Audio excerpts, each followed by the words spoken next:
What's going on, everybody? What's going on? Welcome, guys. Welcome to episode number 47. Yes, that is right. We are nearly at the half-century mark for the LootCast right here on youtube.com/thegamelers. Thank you guys for chilling in the chat and waiting for us to begin. Tonight, guys, we have a really cool episode lined up. We're going to be talking about a game that we have all been playing, giving you a little thoughts, a little backstory, and a little bit of should you be playing it right now. We're going to be talking about Final Fantasy VII. As you guys know, all of just the last month has been filled with a ton of Final Fantasy VII remake hype, and it is well-deserved. And now that it's been a little bit of time separated from the game releasing, the developers, the directors, the producers are now talking about what you can expect from Final Fantasy VII moving forward, and it might interest you. We're also be talking about Xbox. Yeah, that's right. Xbox is in the news, and Phil Spencer has been taking to Twitter, as well as Xbox, the Twitter channel itself has been taking to Twitter itself, and they've been telling us that basically next week we can expect some next-gen games from Xbox. We're finally going to get to see what does a game look like running on next-gen hardware. And also, you may have noticed today, Assassin's Creed, it was announced. There was a new Assassin's Creed. It's been a couple of years removed since we got the last one, but we're about to get another. So yes, strap in, get hype. Subscribe if you're not already subscribed. Follow if you're not already following, especially on iTunes and Spotify, because, yeah, we're over there, too, and we want to pleasure ear holes even when you can't see us, and that's exactly what we want to do, so make sure you guys go and follow us over there. With all that being said, let's talk to tonight's guest, and let's get into the show tonight. We're going to start off with the man, Mr. Nintendo himself, gracing us another week right here. Welcome back, sir. How you been? I'm doing great. Doing good, man. I'm doing good. Even with the circumstances. It's been an interesting few weeks. We're nearing 6 weeks of this thing, which is crazy to think about. Yeah. And I've been using it to do nothing but catch up on my backlog, play new games, and make music. And it's been relaxing a little bit, even though you just been at home all day doing nothing. But still, I mean, Yeah, you know what? I had a thought I think yesterday, and typically when games come out, Persona, Final Fantasy, these 10 trials, right? These really games that I'm like, oh, I'm gonna sink some hours into here. I'll take a day off. You stack up that PTO. It's like, you know what? I'll go ahead. I'll take a day off. Maybe I'll take 2 days off. And Right. with being isolated and kind of being told to stay home and working from home and that transition, it's like, what am I gonna do when we go back to normalcy, right? It's like right now I just have time to just, as soon as I log off work, I log right into whatever I'm gonna play, and that time has just like, it's just there. It's so, I think it's gonna be interesting when that transition, the opposite, comes back around, because it's, yeah, like you said, 6 weeks, and it feels like it's been a lot longer than that, but Really. days are I starting to mean, blend together. play all the games. Yeah, they really are. Like, just Mm-hmm. play all the games you can, and you know what I mean. Just play everything you can until then. I guess I'm supposed to start working like 2 weeks. Apparently, I don't know if that's going to be a thing or not, but we'll see what happens. But meanwhile, I'm gonna just keep playing these games, and I'm probably gonna start Persona 5 here pretty soon. Heck yeah. You Um, mean, that Wait, is hits this me your right in first the time? heart. yeah, this is my first time ever playing Persona 5, so that's gonna be interesting. So I might start We that soon. should stay in But communication. I'm early um, too. I really want to finish Trials. That's the one thing I'm really focusing on. But I want to get all these games out of the way because when Xenoblade comes out, I really want to take time into that as well. Yeah, if you don't use it already, don't do it for Persona, but the How Long to Beat website is definitely a mainstay when I'm trying to take stabs at my backlog, especially recently. Like I looked at it this morning, I was like, well, I think I'm gonna take a break from Persona because I'm 143 hours in. Just warning you how long it's gonna take you. Dude. So I'm like, I'm gonna take a break because it's gonna take me like another 20 to beat this game. How long is it gonna take me to beat Trials? And I looked it up; it's about 25. So I was like, you know what? That's doable. So that's been a Yeah. real friend of mine recently. Well, Is that website? That's one playthrough of Trials or a multiple? No, that's the completionist route of playing that game. Hmm. Yeah, I don't know what that means, but whatever. I 'Cause think know, it know just That's means that. usual. doing all the side missions and whatnot. Okay, I get what you Yeah. because I know that there's multiple. Like Abaddon explained to me that there's multiple paths you can take. So depending on what character you pick as your main, you get a different boss at the end. You There's go to different places. You do different things a little bit differently. So I'm interested in that, but so far I'm just playing through with Hawkeye. Yeah. I was just gonna say I think there's three different bosses at the end of Trials. So there's six main characters, and each of the characters like they share two people share one boss. So like there's three different end bosses you can get, and then Gotcha. yeah. Which characters share the ones? I want to know that way when I go to the next place. You can just look it up. Yeah, you can just look it up.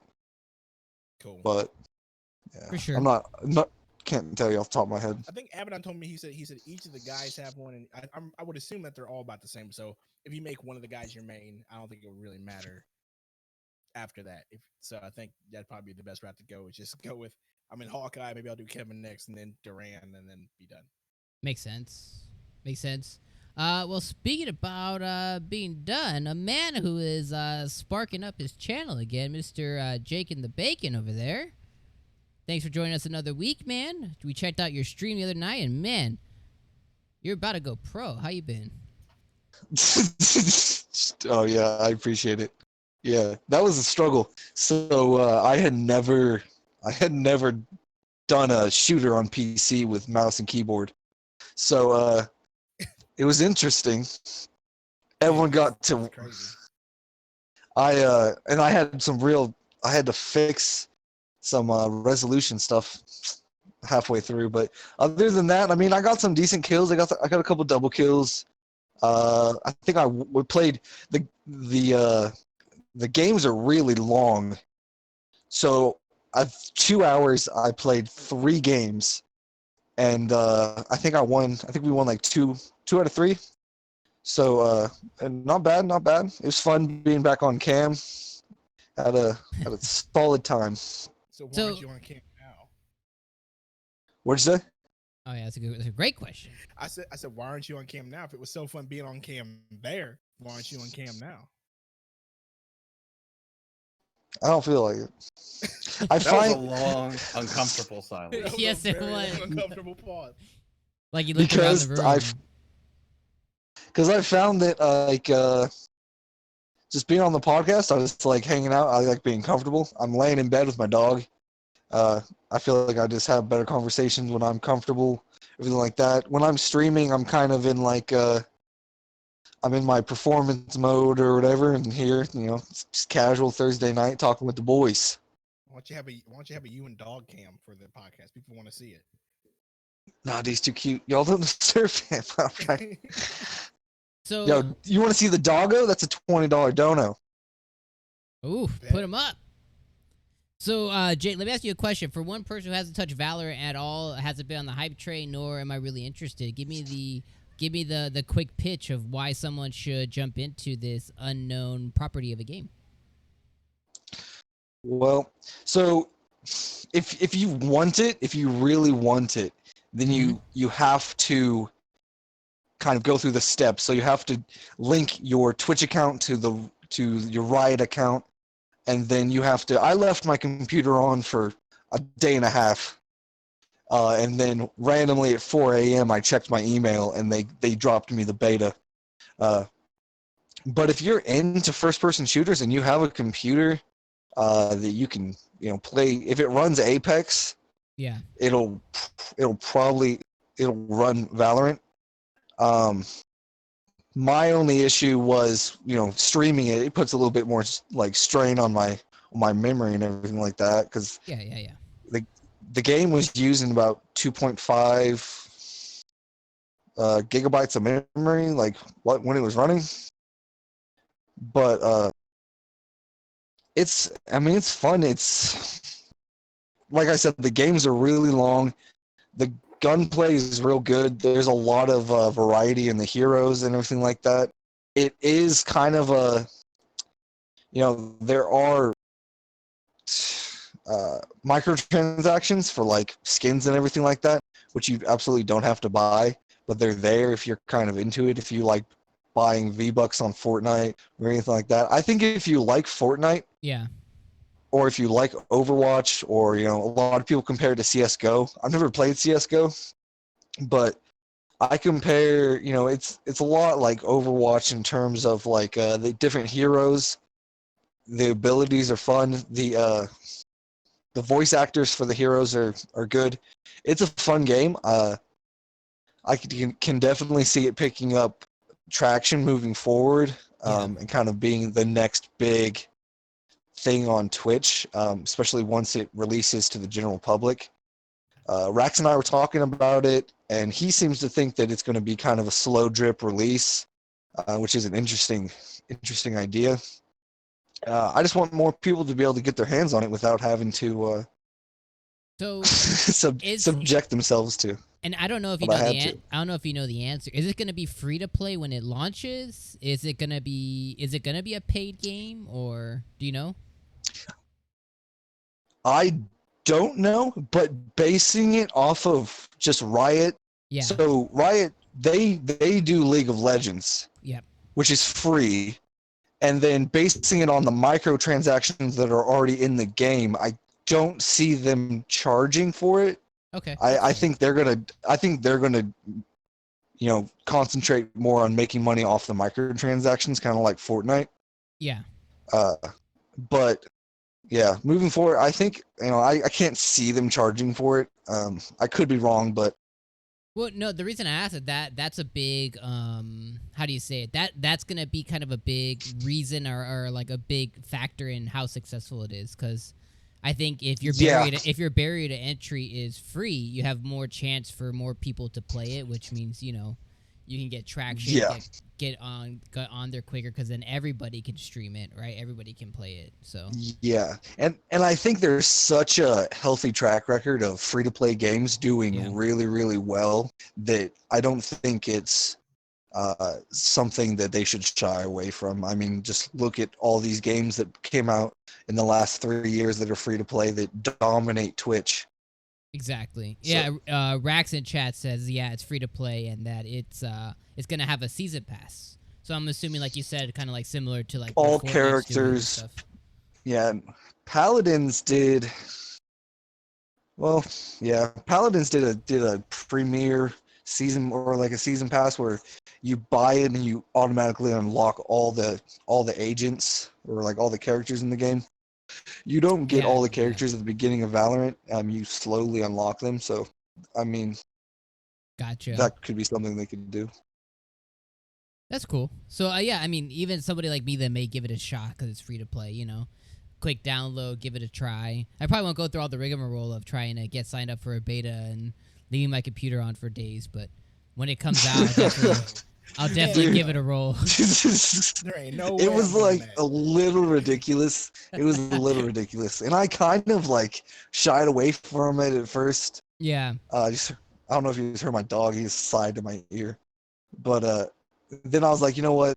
Screw it. I'm going all in on this. I want to play this game. The more I watch people play it, Makes sense. I just Give wanted it a it try. more.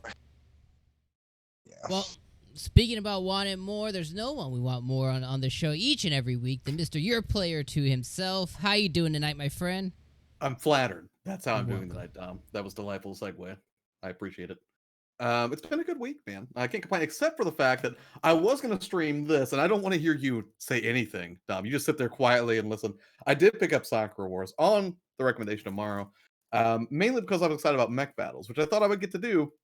Yes, I know you're part of this club too, although you and I came at this from very different angles. You have been obsessed with the waifu angle of Sakura Wars, which was really an afterthought for me at best. Because for me, sure, mech battles are more interesting. I don't know, I'm no stranger to sarcasm, Dom. Okay, that's not what's happening He here. said, sure. If you wanted to knock me for waifu hunting, there's about 10 other games in my collection you could really drive that point home with if you wanted to.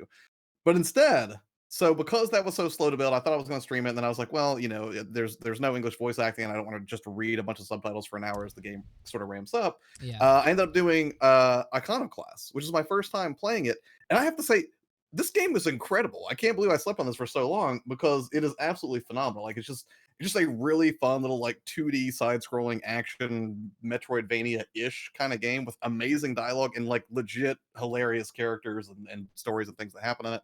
So I'm probably going to finish that on stream. So that's what I've been playing lately, aside from, of course, like, Animal Crossing. Of Persona course. 5 Royal to a lesser extent. It's mainly because I got derailed this week by Iconoclast more than anything. In Persona 5, I am very near where I left off the first time I played Persona 5, now that I'm playing Royal. And I basically am saved in the palace right before the first boss is where I'm not going to spoil anything. But yeah, that's where I've been for like 5 days. Because, and this tip is for you and then for everybody listening. The biggest tip I can give you through playing through Persona, if you're gonna take any breaks from it, that's fine. What you did's fine. Just make sure that it's always outside of a palace, because if you take too long of a break, it's one of those games that, like, because there is puzzles and stuff, that it makes it kind of a pain in the butt to go back to weeks to later dive back into it. and try and gotcha. figure out exactly, like, where was I, what was I doing, because it doesn't tell you necessarily. And I actually did run into that because I took a short break right before I got to the point that I'm at now, where it was like, oh, there's a locked door, and I was like, what do I have to do to unlock this locked door? And I had to like run around for like 20 minutes before I kind of remembered where to go. But at this point, I am almost positive I'm like right on the cusp of like the final. I think I'm in the same room like right before the final battle is where I'm at. So, and it's been wonderful. Like, it's a wonderful game so far. But I imagine it's going to take quite a while to beat, because you said you've already sunk how many 100 hours plus into that game collectively, right? You can beat it in about 100 flat, which sounds kind of ridiculous, but that does sound ridiculous. I'm about very kind of. I'm about almost 150, because not only am I going to beat it, I'm also going for my perfect run, which includes getting the platinum by the time I beat the game, which I have yet to do in Persona Vanilla. So I'm trying to do it like, I'm being very strategic with what I'm doing, so it's taking me a lot longer, because I'm trying to get the platinum by the first run. See, I don't care about the platinum, but what I did care about, and I cared about this for Persona 4 Golden as well. I was not sure what it would take for me to get the best ending, so I leaned on Kawaii Lola. I was like, hey, can you tell me what to do? And she was kind enough to be like, answer the things like this, and then you'll get the true ending of the game. So go ahead. No, the thing I would tell you to do is focus on building relationships versus everything else, because again, it's gonna take you 100 hours, maybe 80 if you're like a speed racer at it, but if you focus on anything else but your relationship building, you will not necessarily miss the ending, but you'll miss like crucial story beats and even cutscenes you wouldn't have seen if you don't max out the people. So that's the biggest one. Yeah, and I'll say two things. One is I don't think this is the kind of game that really warrants speed racing through it, right? Even with Persona 4 Golden, like even when I was tempted to just sort of rush ahead, I never really want to, because the draw for me with these games is not really the gameplay. Like, the gameplay is super good. Don't get me wrong. I'm not knocking the gameplay and saying it's not incredible. It absolutely is. But that's not the big draw. For me, the big draw is the story and the characters, right? Yeah. These are worlds that you can get absolutely just completely wrapped up in and lose yourself.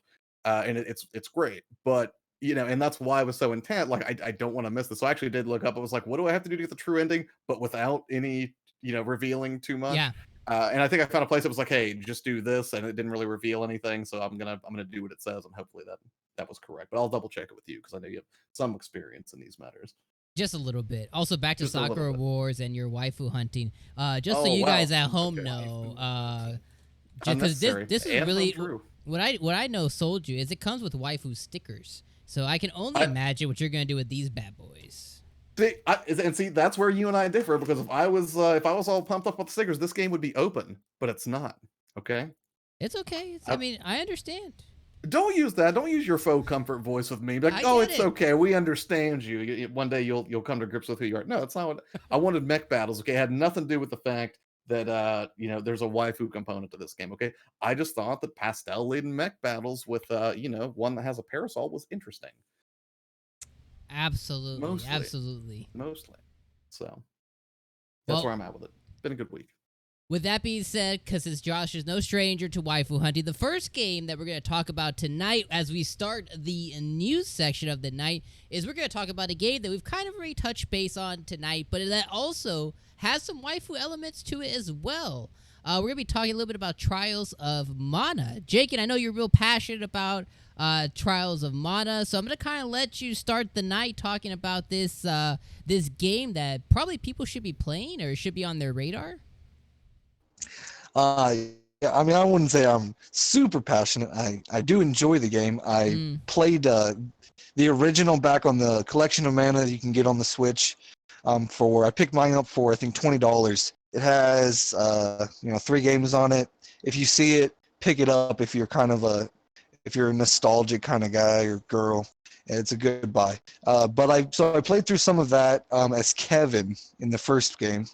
And going into the remake, I didn't know if I wanted to, relive that story through Kevin, or if I wanted to go, in a different route. For everyone that's not familiar, Kevin's story is super depressing in the beginning. So I didn't want to see that at in full 3D in nice graphics. Which one's Kevin again? Is that the purple hair or Goku guy? The Beast Man. Beast guy. Okay. Yeah. Avoid him if you don't want to cry. Well, it depends if you're a pet lover or not. But so I went with Hawkeye, which whatever. It's not really spoilers. But so I went with Hawkeye. I think we all went Hawkeye, didn't we? Yeah, No. I went Hawkeye. I also went No. Hawkeye. I did not. Dom did not. Dom went Duran. Oh, yeah, I went Duran, and then Nobody went a girl as their main character. No, I went. No. I wanted to have a harem because I mean this is how we do. I'm confident in myself, unlike Josh, who wants to put information out there. I knew what I wanted. Is that really what Yes. we're doing? We're not gonna I went with Duran, and then the pink hair, and God, what's the girl in the green's name? Rice.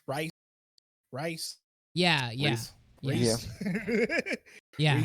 Reese. That's my party. I avoided Charlotte like the plague. Why? Charlotte is the plague. Charlotte is adorable. Charlotte is adorable. Dude, Charlotte is adorable. Oh my gosh. She's oh such wow. a great healer. You would She's like her, such a wouldn't you? Y'all sound the same. I went Angela because Angela's waifu. Yo, that Angela Charlotte's is- voice actor, man. I can't. Dude, Not even for a moment. That's how she talked in the original. Like you had to read it that way. So what you want her to do? Not do it that way? You had to read her dialogue like that. So I don't know why y'all are mad about her speaking in that way when the dialogue in the original game is It's the worst, dude. It's the worst. Any L's or R's are just butchered. Dude, I think it's adorable. I love it. Especially whenever she wins, she's like, what does she say? When you win a fight. Is she in your party? Yeah, she's in my party. Me, Oh my God. Charlotte and Angela and Hawkeye. We running things over here, dog. I could not put up with 20, 30 hours. A moment of anything. twilight. I love Dude, it. I love it. couldn't. It's like a moment of twilight. I ran into her at a cave, and I was done. I was like hearing her voice. I was like, "Can you just fuck off? That'd be great." You guys are some real haters in this. No, dude, Don't let me in with them. I didn't say anything. I'm talking about those two. I'm not talking about you, Josh. Josh is thinking it. Josh is thinking it. So I never played Charles Amon the original, so I'm putting it straight out there. So this is my first go. So I didn't know. I never read any kind of cutesy dialogue in the past. I never played the game. Yeah. So when I encountered her, I was like, not for nothing, but I want you to die. I want you to go away. I was like, you need to be gone. And I was like, I only knew that because I watched Abaddon stream the original, and her dialogue was like that. You had to read it like that. Like literally every R was a W, and you had to read it just like that. And the worst part is she's supposed to be 15 or something. I'm just like, what? She's a 15-year-old elf. Hawkeye She's still a goes. baby. Hawkeye goes. If only you were 10 years older. I was like, Hawkeye, dude. I knew you trifling. But either way, I'm Team Charlotte over here. I had to go Charlotte and Angela. Oh, dude. I mean, Angela is Angela. top tier. Top tier. For sure. Top tier what? Waifu or top tier actual character? Like, what is it for you, Dub? Oh no, top Why tier not both? waifu. I could give a shit about her actual character and what she brings to the table. Her mother is like, you're useless. Get out of here. Yo, when I got that backstory, I was like, yo, her mom is crazy. No spoilers to people in the chat, but that was nuts. Like, I didn't think that was gonna happen, but Right. it happened. Right. It happened. On a side note, she really is a good character though too. Like I like her special that she has. I've only have just her like her first. I think they get multiples. I'm assuming, but I just have her first here, and it's pretty powerful. So I do actually like her. four. Class, are you talking about the first class upgrade or? No, How you know far how are like you in you can. I'm not that far. I've only done the demo, Okay. and then I did 2 hours before the stream. So Okay, yeah. I'm in Vicenna or something like that right now. But I think Valsena, that's Valsena. Yeah, whatever that city's name is. That's where I'm at right now. So I'm not too deep into the Yeah. into Now, the game like yet. when you later in the game, whenever you get like these things called class upgrades or what are they called, Jake, in class change? I can't remember what they're called. But Yeah, the class changes. You can so- basically like take your character and kind of morph it to the playstyle you want. So Love that. like no spoilers, but you can make Hawkeye like a ninja, and it'll change. Like they base the skills or whatever on like light and dark, and then like everything changes based on how you like allocate yeah, you can go a stuff. light route or a dark route whenever you get to the class change, and it'll give you abilities based on that. And yeah, when Angela gets her first class, like it changes the game. That's sick. Dude, I It changes the game with her. love when games do that kind of stuff because especially like a game like this, right? That for whatever reason it asks you to pick your characters before you actually start your adventure, which is I'm not the biggest fan of because you're basically locking yourself into a character that you might I hate. felt the same way. Um, I told Abaddon, I was like, why are they doing this to me, Yeah. man? Like, let me. He's like, well, you should have played the demo, then you would have known. I was like, bruh, bump all that. What? I'm a casual over here. Like, that's messed up. Give me at least a backstory from each of them before I pick. But the fact that you can change your class or you at least change the way the character feels, that's pretty cool. Even if you maybe Yeah. I didn't, but let's say I picked Doodoo Charlotte, at least if I hate her dialogue, at least I could change, her character. So I think that's pretty cool. Which you can. Yeah, I like that a lot. Yeah, it's just like I would suggest a little like if anyone in the chat hasn't played yet, you can like go online and kind of see which characters are kind of naturally better at other stuff and kind of decide how you want your team to be. So instead of going in completely blind, just use Google. I just went my traditional route. I wanted to be the guy. I wanted to be the assassin that gave all crit, and I wanted everybody else to just use magic around me. That was the So route that's that I funny. went, and it's kind of working. But I will say this: like so far where I'm at, like Angela is a glass cannon, and I don't like it. Ooh. See, this is why we had similar thoughts. I wanted to be DPS, and then I needed magic, a healer. Of So course. Angela's going to be going light route. She's going to be just a plain healer. And then I got Duran because I needed a tank. Gotcha. See, I went all light. Like Charlotte is my healer, but she's also kind of a tank, which is really weird. Like I thought she would be the light character. No, Angela. Angela's glass cannon, bro. Just keep her out of the way. Like, That like is weird. protect her at all costs. But I mean, I'll be real with you. I didn't think after playing Final Fantasy VII remake and then going to this one, it was a hard adjustment. Like it was a hard adjustment for me to make because you go from that Yeah. to Trials. Like, which I'm not to say Trials is a bad game by any means, but it's not Final Fantasy VII remake. It's not a multi-million-dollar budget like game. You know what I mean? It's not like that. It's Trials Man is completely different. But after adjusting and finally getting over Final Fantasy VII and actually focusing on this game and playing it, I'm really, really enjoying it. Like after getting over the shock value of Final Fantasy VII, now I'm focusing on. It's a good game. It took me a minute to get adjusted to the battle system a little bit, but after that, yeah, it's a real solid game. And if you're a big fan of RPGs or even a relatively decent fan of RPGs and you want something to play it because they actually really did well with this game. After watching the original, because I never played it, but watching people play it, then going to this is a real remake of a reimagining of the game, I guess you could say. But it's wonderful. I love it.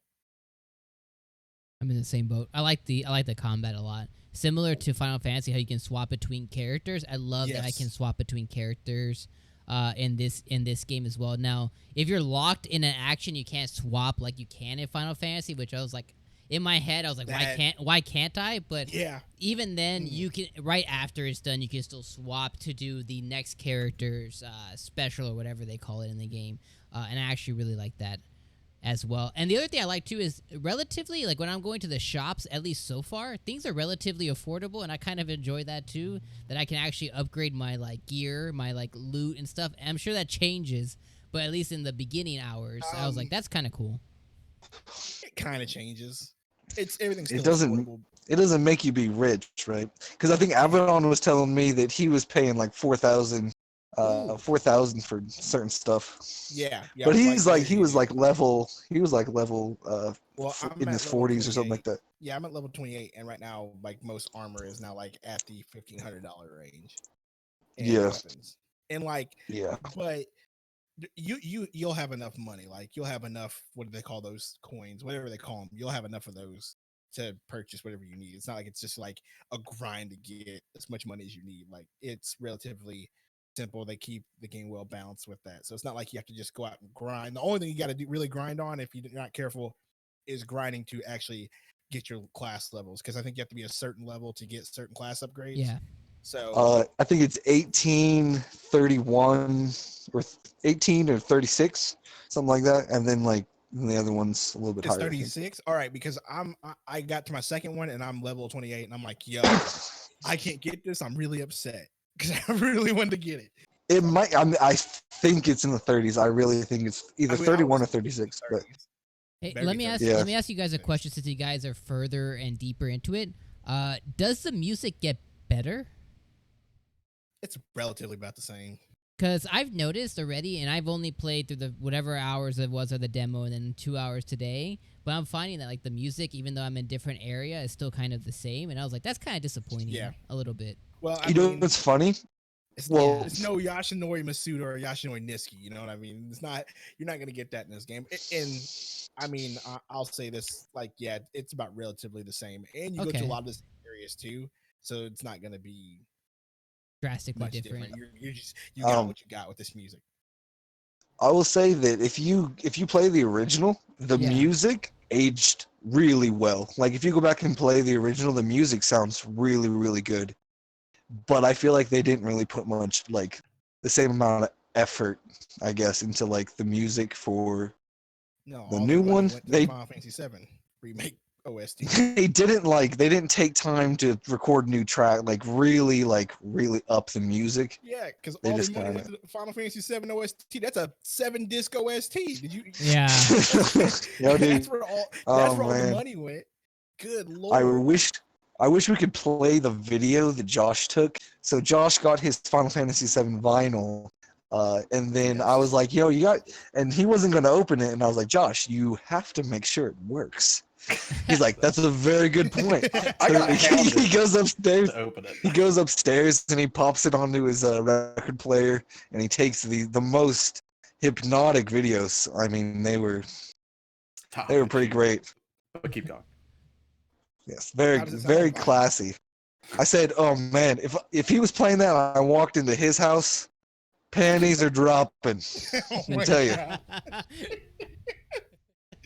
Yo. Oh Yeah, man. I'm gonna order that OST for Final Fantasy VII, but right now you can't get it. It's on Yes. back order, so good luck. There are places you can get it. I got Well, it. then DM me them places. I will. Because I Hold need on. to cop that.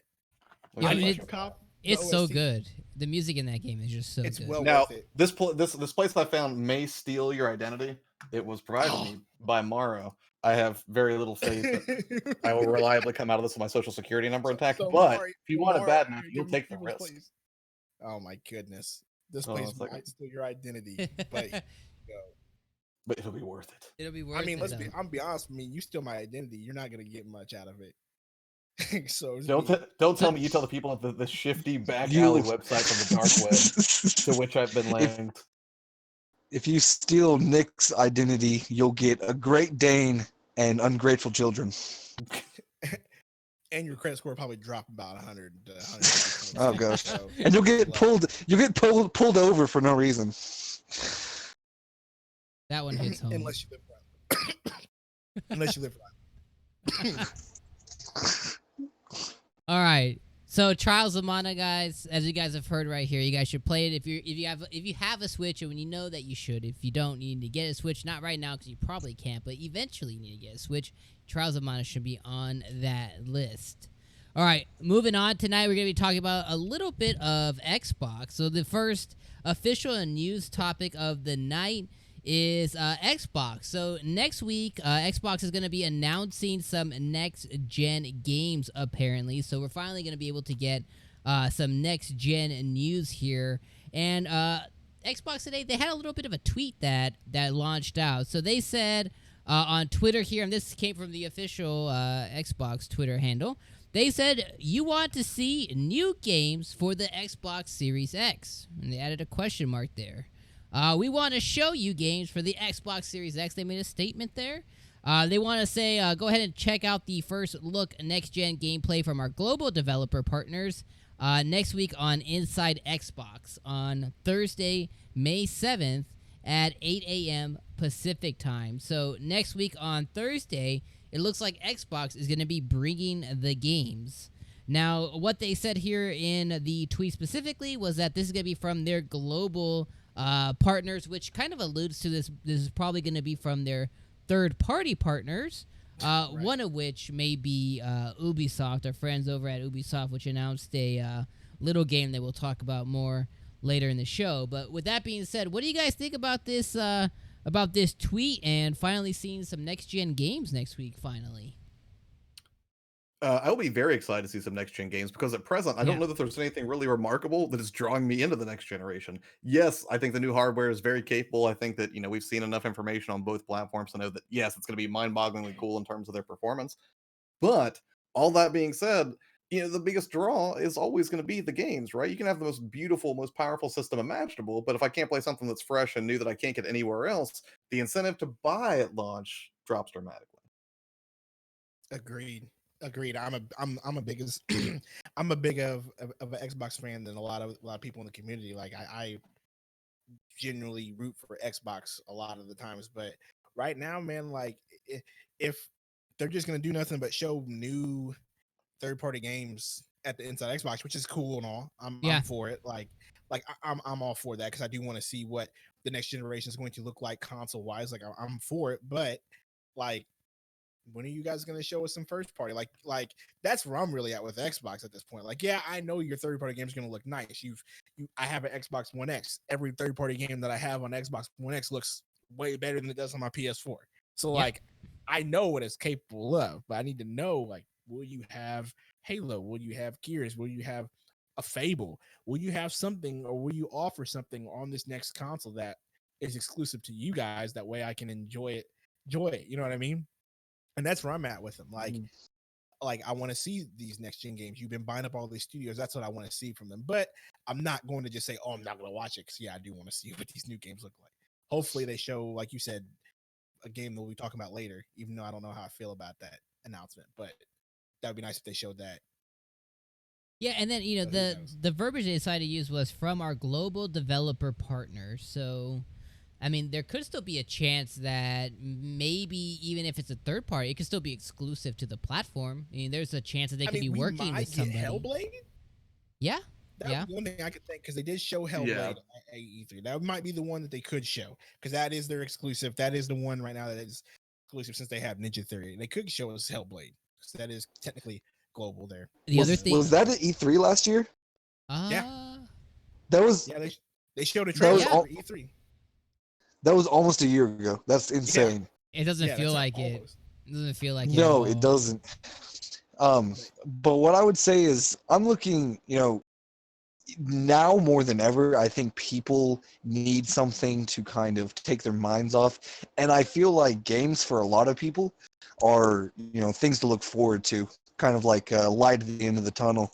So it'll be good for people to kind of get some hope going into the next generation of things they can look forward to. Like, we've got Halo's actually coming out in 2020, or, Hellblade's going to, launch day and date with the new console. So it's good for that. I want to see some in-game gameplay.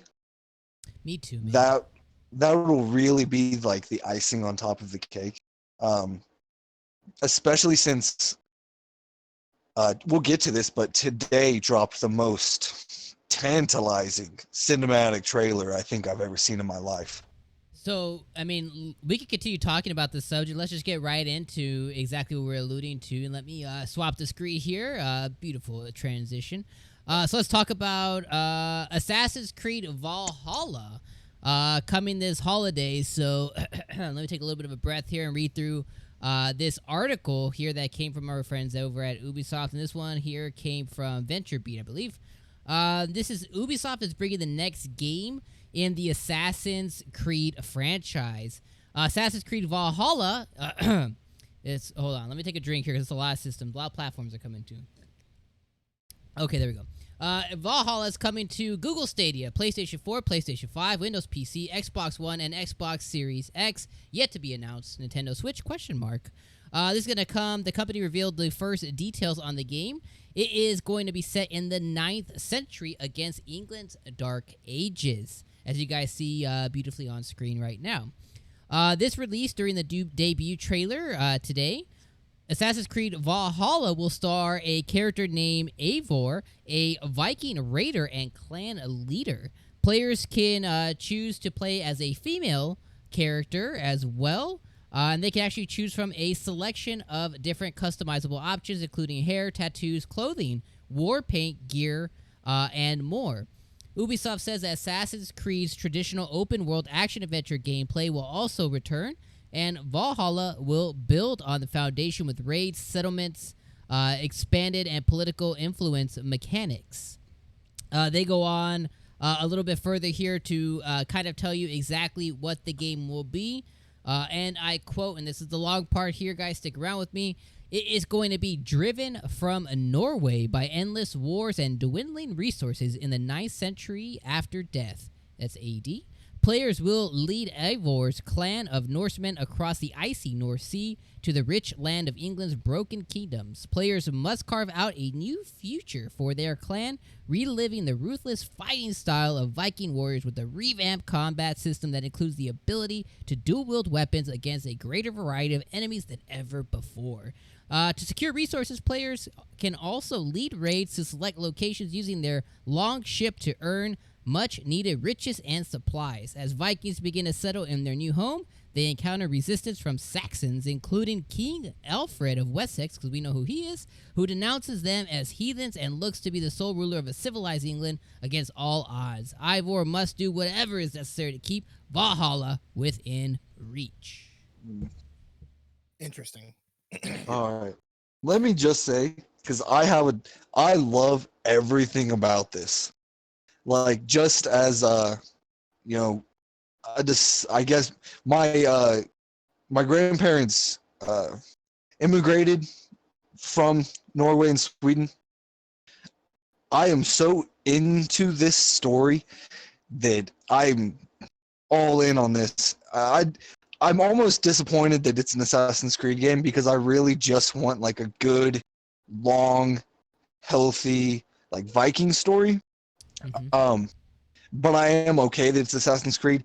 When they go, so you said King Alfred, he is Yep. interesting. There's like I don't know if any of you guys watched the show Vikings on the History Channel. Not yet. I do not. It's real good, but that character is also in that series, and it's an interesting dynamic that they have between each other that I hope they explore in the game. But yeah, the cinematic trailer, just the boats going through the mist, it got me pumped. I wanted to go outside and chop a tree down or something. How did you guys feel? Are you Assassin's Creed it out? I skipped a couple, so. Sorry, I was watching the trailer on the stream. Just Oh, the trailer's awesome, bro. Never seen it. Here's my deal with Assassin's Creed. I tapped out after Black Flag. Unity was terrible. And I never really got back into it as much. It seemed like for you, Ubisoft, they were trying to give it the Call of Duty treatment, and they try to give us a game every year, and that didn't bode well for them at all. Like after 3 and Black Flag and Unity, and then I think they did one more after that. Then they decided, hey, we need to actually put out quality games. Syndicate was the one that they put out after Unity, and they just was like, we had to put out quality games and make sure everything's okay. And I don't know, like after that, I kind of just dropped off. I tried Origins because I have it. I just I couldn't really get into Origins too much. It was fun from what I did play, but I just stopped playing it, never went back, never touched Odyssey. And so I don't know. This I feel like it got away from what the Assassin's Creed games were about a little bit. Like these feel a lot more open world and God of Warish, if that makes sense, versus what Assassin's Creed began as, which I don't. For me, as an original a fan of the original, like the way it's kind of a turn off to me. I don't know. And so for me, this they shouldn't like. I'm with Jake, and maybe they shouldn't have called this Assassin's Creed. It should have just been its own Viking game because this this whole trailer I'm looking at right now looks ridiculous. I like the So, Oh concept, yeah. but putting the name Assassin's Creed on it, I don't like. so one thing I will tell you, man, is I'm in the same boat. I didn't like 1. I semi liked 2. I didn't play 3. I liked the England one. I thought that was okay. I thought Black Flag was okay. And then I just kind of left off. And then last year or a year before, it might have been a year before last, Assassin's Creed Odyssey came out. And I had seen that at E3. I had played it for like a second, and I was like, you know what? I think this game might be pretty good. So I gave it a shot. I bought it and I gave it a shot, and I sunk about 50 hours into it. And it was a revitalization of a franchise that I had written off, and it made me a believer in Ubisoft again. Maybe not necessarily Assassin's Creed in general, because it didn't feel like an Assassin's Creed game. It didn't follow the normal archetypes. It kind of the only thing that was similar is the Ubisoft stuff, right? You know, their normal open world stuff. They flood your map and they do the things, you know, they do the Ubisoft stuff. They're always going to do that. But as far as what the game gave you, as far as like story and character building and great voice acting and great dialogue and meaningful story beats, like it made me a believer. So with this game today, I am very hype because I loved Odyssey so much, way more than I thought I was going to like. I went into it thinking like, oh, this is just a Black Friday pickup that I'm going to play for an hour and then it's going to go back on the shelf, right? Like some of the other games in the Assassin's Creed series have. But it turned me around. So with that, not only am I excited for this game, I'm excited to have the chance to play this on my next gen console as well, because I think it's going to look fantastic, because Odyssey was gorgeous. So I'm very excited to play Valhalla for sure. Mhm. Um, I oh, sorry. I was just no, gonna say something to Nick real quick because I'm a huge I loved Assassin's Creed 2 and Brotherhood and Revelations, and going from that to like Dom said, Odyssey, you kind of have to separate them and kind of realize that it was a formula that had gone stale. So Right. they tried to revitalize the series by taking a step forward, kind of like how hopefully Halo Infinite does whenever it comes out. For me, So, it's not the game style change. It's the story. They completely just threw out the story after well, 3 the anime or story 4. is shit anyway, to be honest. Well, Like, that's I actually liked it, and that's really what it comes down to. Like they just threw out the story. Like I'm not gonna lie, that was an interesting concept of what they were doing, and for them to just throw it away the way they did, they pretty much. I mean, it's not a good comparison, but they pretty much Star Wars did, dude. Like we talked about this earlier today. Like me and Dom were talking about this on Twitter. Like they started you with Episode 7, and they Episode 8'd it with Assassin's Creed 3. Like, and that's my thing. Like that was an interesting story because what you could tell from if anybody hasn't played Assassin's Creed first 2, whatever, you could tell from the beginning they were setting up for Desmond to actually do some stuff in the current, and then they just threw that out. And I was interesting. I wanted to get to that point to where we were in the current days of being an assassin and taking people out. We don't get that now because they threw that out the door, and that's my thing. And so now they keep going to different places, and yeah, it's just like they just took those stories and completely threw them out. And Yeah. I'm not with that. That really irked me and still irks me to this day that we don't have that backstory, because that's what the game was, founded upon. It has nothing to do with how the open world. I knew that they needed to change their style, because there's no way you could just have another, hey, climb this tower, assassinate this guy, climb this tower, assassinate this guy, and then it would still survive. They had to change it up, which I'm cool with. Yeah. It's just that backstory is still not there. Like, the history of the game is completely gone. That's my issue. It has nothing to do with the game changing. Yeah, I can understand the sentiment from there, because even Odyssey and then the one that came before it that was set in Egypt, the name of AIDS me, but they were both their origins. Yeah, they're both their Origins. they're both their own self-contained stories. Which, I mean, the bad side of is what you said, right? You don't get the continuation of. The good side is for people like me who I didn't follow the story for shit anyways, right? Like Right. I wasn't even a fan anymore. I dropped off really at 2, and the rest I just kind of played an hour here, an hour there. For me, it was like, oh wow, I could just kind of play this, and then for Odyssey to come out and for it to be its own, Right. story Well, I as mean, well. the whole point of the thing was for Desmond went through the experiences of his ancestors so he could learn to be an assassin. And there was a backstory as to why everybody was doing the things they were doing, and you don't get that anymore. You don't, like, the whole story of Ezio, like, going through Italy. That's one of the best stories in gaming, in my opinion. Like, that whole backstory, why he did what he did and everything, and how it linked to Desmond. And then you get to episode 3 with Connor. Then you get to, and I mean, they retcon the story, and I'm just gonna say they killed Desmond. So if you haven't played Assassination, whatever, but they killed him, so he's gone. And then, like, I don't care at this point. If you haven't played the game, that's your fault. But, like, that irks me, dude. So, like, you don't get that backstory. So now you're just going through random assassins, and I don't even know how they're part of the Creed or how they got there. None of that. They're just you're murking people. Which, if you like that, it's cool. But I like murking a few guys, but I want to know why I'm murking people. I would say, oh, go ahead, Jagan. Go, Josh, please. Sorry. Oh no, you're fine. I want you to. I'll just say my history with Assassin's Creed is not too dissimilar to Nick and Dom. I really liked 1 because I thought it was new and interesting, even though it was a far cry from how they would build on that sort of iteratively as Ubisoft normally does with their freshman outings. But like, I played 1 and beat it. I played a fair amount of 2 and liked it. I don't think I beat it. Like Dom, just here and there with some of the later entries in the series. But what sort of started bringing me back to it, of all things, was Cynthia. And it's not even Cynthia directly being like, oh, you should play Assassin's Creed. It was because she got me on Sea of Thieves. And then I was like, I bet I can find another pirate game. And then I got real into Black Flag, and I'm still working through it. Black Flag's a good one. And it's so fun. And it's weird because to Nick's point, it's not fun because I'm like, oh, you know what? The lore is so deep and rich for the Creed and all this. I don't care about that. I just was like, I'm a pirate. This is awesome. And that's the only thing I really cared about.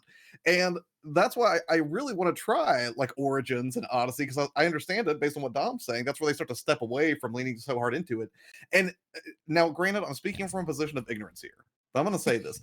I almost feel like it seems like the developers almost like they want to break away from the Assassin's Creed lineage so bad, just make these big sweeping games. You took the words out of my mouth. That's exactly what they want to do. Yeah. That's exactly what they want to do. They don't want to make Assassin's Creed game, but they have to. Right, that brand recognition is so... That's the brand. It's a top tier brand, right? You can't just be like, oh, we're not making Assassin's Creed games anymore. Because if you do that, and then, because they're on, like, sort of an annual or every 2 year, I think it's actually an every year release at this point.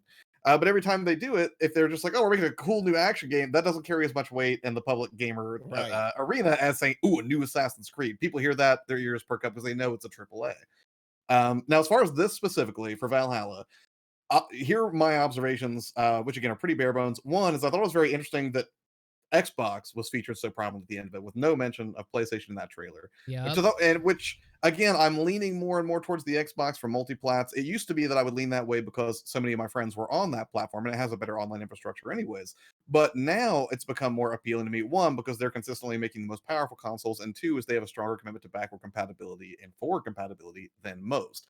So with that in mind, I pre-ordered today for the Xbox, for the Xbox Series X, because the Xbox One X, But I would imagine, and that's the other thing I'll say, is it's not so much just like the raw texture detail or you know, the graphics presentation that I'm looking forward to most. What I'm looking forward to most is we're talking about games that are operating on a much larger scale than before, and these are systems that are going to be way more equipped to refine that experience and do things like reduce loading times, reduce things like texture pop-in, you know, increase the amount of things that can be stored on the drive for, you know, just improve quality for assets. All this stuff is going to get a dramatic bump for that style of game. And I think Xbox is going to be best equipped to handle it. So yes, I'm excited for it. And also on a very anecdotal level, kind of a seasonal gamer. I like to play cold stuff when it's cold outside. And this seems like a good time to do that because we're talking about, you know, the So cold origins of a bunch of Vikings. I can echo what you said a little bit. Is in Assassin's Creed Odyssey, you know how in the older ones you're an assassin, a thief. You sneak around. They make it very evident that this is like the main mechanic of the game. At least that's what I felt from like the older ones. In Odyssey, you're a demigod. So although you can quote unquote assassinate, you can play it however you want. They never like really they never overemphasize like you have to sneak because you are you're basically a semi demigod, especially as you get further along in the game. So the need to assassinate versus just like demolish, because that's kind of the word I would use, is demolish as opposed to assassinate, kind of it changes a little bit. So I very much feel like you guys said that the creators just wanted to create what they wanted to create outside of their existing lineage of games that I'm sure someone along the lines was like, why are we even making these anymore? And someone threw up their hands and said, well, we're not going to do that. We're going to do this now. And then here we are and they now. just kept the name, which is fine. But like I said, for me, being a big fan at the beginning, like Jakin made that adjustment. Fine, he loves these games. For me, I did not make that adjustment. I did not make that adjustment. Well, let me tell you, I skipped a fair amount because I played 2 Brotherhood and Revelations back to back to back over the course of 3 weeks. Yo, what was you doing in 3 weeks? That's a no life deal. Bro, I went hard in the paint. You know what I did? I went to GameStop and I bought it pre-owned, and then I beat it, and then I took it back before the 7 days, and I used that money to buy the next one, and then I bought the next one, and I beat it, and then I took it back, and then I got the last one. He was on some real no life. That was high school, bro. Yeah, that was high school. So I did that, and then I played 3. Yeah. I liked 3. I felt like they did a lot of questionable, not questionable decisions, but just the landscape and everything didn't lend itself as well to. They tried to make that game bigger than what it was. Yeah, it's like I can't traverse. I can't traverse Massachusetts the same way I can Florence, Italy. Like it's not going to be the same. So now that one was a little bit. It's true, dude. And then I didn't play Black Flag. The big thing in 3 was the wilderness. It wasn't the cities. Remember, it was that big open world area of the wilderness. Yeah, like it was like trees and stuff like that. Yeah, it was trees. That was the big thing. Like we don't have cities now. We have the wilderness. You can climb in trees and climb through trees. Which was a cool idea, but like you said, it was very poorly executed. When you got to the actual cities, you couldn't. It wasn't like traversing Rome and Venice and all that stuff. It was completely different. I mean, it was cool. Like I love the American Revolution, like all that history stuff, and it was cool meeting like historical figures. But other than that, nothing from Assassin's Creed 3, like, was like, man, I can't wait for the next game. So I didn't even play Black Flag, and I didn't play Origins. Let me ask you this question: did you like the ship fights in 3? Yeah, no, I feel like I'll like Black Flag. I'm just waiting to get it for $20 on Switch. Gotcha. That's fair. That's about it. Because I have it. I have it on my Xbox, but I really don't want to play it on Xbox. So, hey, to Josh's point about like them wanting to make their own game and like, but they have to have that brand. But here's an example of a game that did make their own game based off of an Assassin's Creed game. Remember that game? What was it? Skull and Bones, which is that pirate game that looks pretty much like Black Flag, but you're just pirating. Oh yeah. Yeah, it's gonna Did come that out. ever even, did that No. even What come happened to out? that game? It never came out. Yeah. Exactly. What happened to that game? It just went Didn't into the happen. abyss. Guy, I Yeah, played but- that. I played that at E3 2017. You play the boat. Like, you're the boat. That's the whole premise of the game, is you're the boat. It was It was the same year that Sea of Thieves was coming out, and I was like, I literally just put the controller down after like 15 minutes. I was like, thank you, and I just kind of walked away. Yeah, So- like that, there's a premise of what Josh said. There is an example of them making a game based off the game, Yeah. but not putting the name on it, and people did not receive it very well. So, I mean, there you go. So these Assassin's Creed games, you're gonna keep getting them, even though they're not real Assassin's Creed games, or we're just slapping the name on them, and you'll buy them. Yeah. One thing too, Josh pointed out is I'm also in the same camp that he is. I am now purchasing most of my games, which includes older games, on the Xbox platform, unless I have to buy them on PlayStation, like Sakura Wars, right? Right. Because if you want your anime, weeaboo, waifu games, PlayStation, they just don't exist anywhere else, really. Now the Switch a little bit, but for the most part, is I'm in the same boat. All my multiplats go to the Xbox for the most part. Like, Which I'm is- not. it's the smartest decision because Xbox has confirmed you buy it here, you're gonna get it there. You still Exactly. haven't. Sure.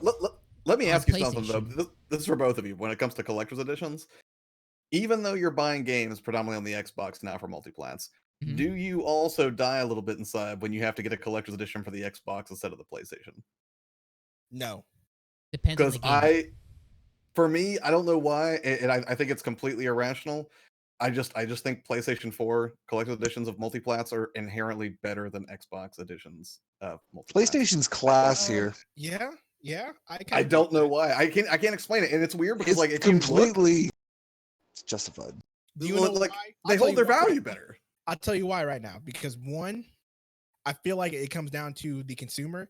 Xbox consumers aren't really into that. I'll put that right now. Xbox consumers, in my opinion, aren't really into the whole collector's edition type thing coming from the community. They just want the game. They want to play it. They want to play it on Xbox. That's it. That's kind of the community. So whenever they put out these special editions, nobody's really buying them on Xbox. So I bet you they just don't put effort into these deluxe special editions. Unlike on PlayStation, you get the Final Fantasy 7 deluxe edition. You get a whole Cloud figurine and a bicycle and a motorcycle. Like, Yeah, and you get all this detailed stuff. The Xbox community really isn't into that. So that would be my. I guess think as to you're why they right. Don't do that. So, and then I wonder if that's why. Like, oh, sorry, go ahead, Dom. I was gonna say I'm a little bit more I'm a little bit more of a simple man. I'm gonna dumb it down even further. I got the deluxe edition for, I don't know where it's at right now, but Resident Evil 3, and long story short, just the fact that the bind is in blue on my special edition of it is what gets me. It's just something about the green. I'm just, when it comes to the special editions and being displayable, I will display my PlayStation games, but the Xbox ones, typically they just kind of get tucked into a shelf somewhere. So I kind of They just look I'm with better. you. They just look better. Yeah. Xbox cases are pretty bland and lame. I will say this for the Xbox cases. I love that the Xbox Never One this got any generation, cases. for no reason whatsoever, just put the disc on the opposite side.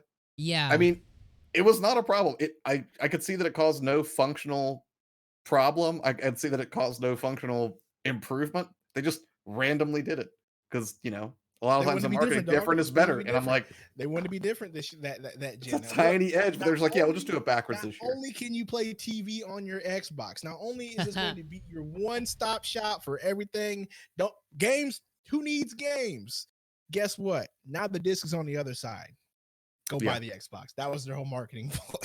the case feels cheaper too on the Xbox. There's something about the It physical does. case. It's smaller. It's a The little plastic slimmer. is cheaper. The I'm plastic looking is for my cheaper. Dune case. Yeah, there's just something about it. So yeah, I'm kind of with you. But the reality is, like, in my head, I'm like, it's gonna look better on the Xbox, and it's gonna be more forward compatible. Right, I'm- and that's where so- like the collector stuff looks better on the PlayStation for some reason, but the actual game will almost always look better on the Xbox. Yeah, exactly. So like right now, I have Resident Evil 4, or the remake or HD whatever on Xbox One, and the reason I have it on Xbox One is because, again, the forward compatibility. I know that this same disc it's gonna work on the next gen system and so on and so forth. Yeah, And like 3 generations from now, but you'll be able to pop that thing in if we're still using discs. exactly. And PlayStation, they've been very catty. I don't know if you're gonna buy Valhalla. If you buy the PlayStation 4 version of Valhalla, I don't know if it's gonna work on PS5. And if you buy the PS5 version of it, I don't know if it's gonna work on PS4. The other thing that I'm concerned about is I don't know if you buy a PS4 game, they're like, oh, forward compatible. I wonder if we're gonna get like nickel and dimed on like DLC to make the game look better on the PlayStation. On the Xbox, I feel like they're always gonna do that for free because that's the brand they built. Like, we're the most powerful. Exactly. Real quick, not another game collector just dropped the $5 dono. Thank you, my friend. Nice. Yeah, I completely agree. Something. I will say that their inside Xboxes are always just lame. So hopefully this one's actually entertaining. They actually show something cool.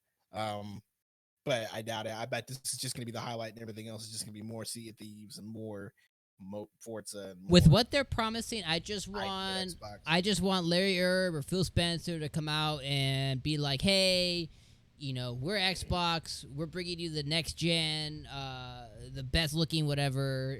Here's the word from our developers." And then Ubisoft comes on and they're like, "Here's gameplay of Assassin's Creed." And then they come back and then they say, you didn't think we were gonna do it, but here's a game from one of our partners or inside partners, and then here's Hellblade or whatever, right? If they just do it like that, I'm in. But that'd be fire. But typically they're like, do you like another controller that's a different color? You already know you're getting another controller. You're going to get a brand new turquoise clear controller, a special edition with flippers on the back that you can get for $99.99 starting May 31st. Yep. That's exactly what's going to happen. Like, they are the king of giving you controllers. You can't get customizable consoles, but guess what? We got all the controllers you need, baby. Every single one. Like, it's ridiculous.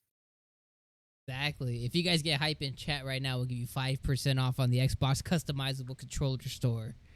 Right. But I mean, we'll see. I'm gonna be optimistic for this one. The reason I'm gonna be optimistic is because of the situation that's going on inside Xbox. Even though it is lacking, we all know what it is. So it kind of makes sense that if they are gonna announce something, even if it is bigger, that they do it in this thing that people know. So I'm going to be optimistic. I'm going to cross fingers. I'm going to hope that it doesn't suck booty. But who knows, right? Only time will tell. Only time will tell. All right, so moving on tonight to the next subject. We're going to talk a little bit about Final Fantasy VII. Earlier in the show, we were talking about how Final Fantasy VII has one of the best OS tracks out there. And yes, it really is some of the best music to hit your ear holes this year in 2020. It is fantastic, and I myself have just sat there, especially in the gym section before I did my crunches, push-ups, and whatnot, and just listened to the music as I was editing, because it really is that good. But some of the notes, and this comes over from Destructoid, is apparently now we may get some pieces of Final Fantasy VII Remake a lot quicker than we had originally thought. So, again, this comes over from Destructoid. They said that the Final Fantasy VII Remake creator says that the project might be broken into shorter stories. I'll let you guys sit on that for a second. That's shorter stories. And the reason is to get it out quicker to you guys and us and everybody at home. So, they said here, now that the initial batch of Final Fantasy VII Remake sales are in the rearview window, director Tetsuya Nomura and producer Yoshinori Kitase are finally starting to open up about where their team could go from here. It is just as confusing as some as might expected, despite the fact that the initial release covers far less than Disc 1 of the original game. Square Enix has been pretty mum of any sort of timeline for the future installments, as well as how much ground those future episodes might actually cover. In fact, they were pretty remiss to even mention that it would arrive in installments for some time. But most recently, in the Ultimania book that went up for sale in Japan, Nomura, and this was translated by a Twitter user, I cannot pronounce it, Adamagochi, spoke about what the next part could really entail. In response, Nomura explained, and I quote, "If we divide the story into large parts, it'll take longer to make. and that if we divide it into smaller, detailed sections, then developing it will be faster. He goes on to say that he hopes to release the next part, as he says, ASAP. Katase also clarified that although they aren't set on many quote-unquote parts, it'll be there as widespread speculation that it will be a trilogy, and leaves it at that. So I'll repeat that. Katase clarifies that although they aren't set on how many parts it'll be, there is widespread speculation that it'll be a trilogy, and he just left it at that. Last piece here, although, and this is what he was saying as well, although those wild rumors out there are saying they are completely changing the story, assumptions might be just that, assumptions. Katase says that, quote, we are not drastically changing the story and might make it into something completely different than the original. Even though it's a remake, please assume the story of Final Fantasy VII will continue as Final Fantasy VII always has. End quote. That's weirdly ambiguous. Mm-hmm. And I'm not gonna say anything. I but that's a really weird statement to make for people who have played through the entirety of the remake so far. Yeah. As far as them jumping out into smaller stories, I'm fine with it. But I would prefer those smaller stories provide me at least as much gameplay as the remake part 1 has.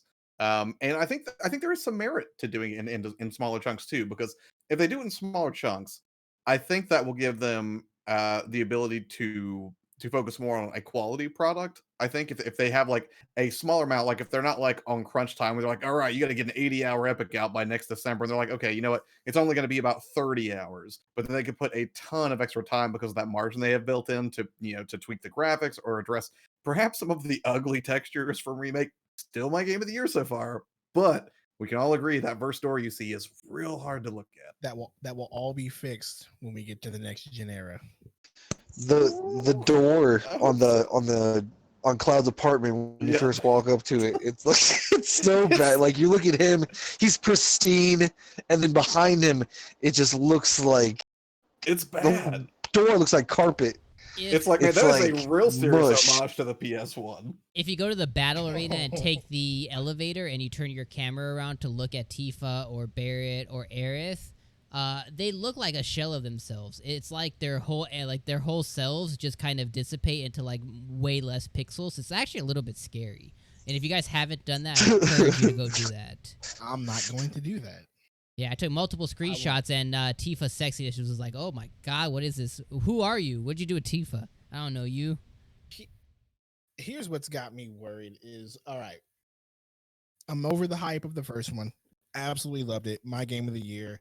Nostalgia trip, what they did with it, everything. Wonderful experience. Yep. I don't care what everybody says. Everybody says they didn't do what they promised they did. They did exactly what they promised they were going to do. And they did exactly what they said they were going to do. Shut up and be quiet for all you complainers out there. All right. So that being said, after praising the first part, I don't know how I feel about this news. The wide speculation that's going to be a trilogy. I was kind of in the same boat. I figured they would cover each disc, like, which they really didn't do, but each part, that way. Yeah. And they did Midgard this whole time, and Midgard is the majority of disc 1, but it's not all of disc 1 in the original. So my thing is, moving forward, if they're going to just if they're saying, well, if we do it longer, it'll take longer to put out, maybe we'll put out shorter spirits, how much are they going to be? Because if you divide this thing into 8 different parts at $60 per pop, that's not going to fly. Like, I will say that much. That's not going to fly, especially if you're going to put 20 hours in them, 20 hours at a time. I feel like that's just not very feasible, but they probably will end up doing that anyway. That's my concern with this news. Like, I was okay with the trilogy, the 30 to 40 hour experience, maybe 50 hours, how they've been doing it. But if you start putting out 20-hour experience, 15 to 20-hour experiences like Torna, for example, and you charging us full price, then I'm not with that. I'm not with that at all. So let me ask you guys, I have a couple of theories, and there's 2. I'm going to give you guys the first theory I have. There's 2 things he's setting here, and this is where my first theory gets theorized. That's a real word, I promise. 1, he says there might still be what we consider a quote-unquote trilogy. But the second thing he said, or the first thing he said before that, was that they're gonna get it. They're gonna put out story in smaller chunks to get it to us quicker. So my first theory is, what do you guys think of? And I mentioned this last week, but I'll mention again. DLC for this game being part of that smaller chunks to get to us before we get to the next second disc. How much is it gonna be? That's fair. Wait, say that one more time, Dom. So with him saying that there's still going to be a quote unquote potentially a trilogy, but they're also saying that they're going to give us smaller chunks to get it to us faster. Do we think that there could be a possibility that we get those smaller chunks in the form of DLC? I hope not. I mean, probably. I mean, that would make sense to me. I mean, that's less production overhead. Yeah, if they're gonna get out faster, that's your best route. Use the same engine, put the new story in there, get us through the small parts. Because I mean, after you get out of Midgar, some things sort of happen, but it doesn't really pick back up to disc 2 again. So they could go that route. You know what I mean? They could go the route of, here we're gonna take you to this part, take you to this part, take you to this part, all that stuff, and then disc 2 would be the next quote unquote next part of the trilogy. But I'm kind of with Josh. I hope they don't do that. But my thing is, how much is it gonna be? We talking $30, talking 40. You better not charge me a full $50 for DLC. I will be pissed, son. That is not how we're doing that. That's not how we're rolling over here. So it all depends on their execution of it. Like, how are they gonna do it? I think you hit the nail on the head, Nick. Is that I'm concerned that if they're going to do multiple parts, are they going to charge $60? Because the value of a video game is very subjective. Mm-hmm. Like, what is $60 worth of game for me may not necessarily be $60 worth of game for Dom. People paid $60 for Kirby Star Allies. At the same time, you can pay $60 for Zelda Breath of the Wild. Right. Yeah. So here's my thing, Jake, and if you make me spend $60, like, because like in Final Fantasy VII, after you get out of Midgar, which then you go to another spot, and then most of that part of that game is just backstory telling you of Cloud's history as a soldier. Like, that's it.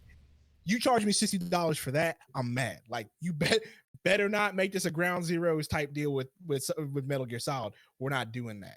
Like, don't charge me $60 for a Ground Zero experience. We ain't doing it. No. Oh, that 5 hour experience. Yeah, like, no. You better not.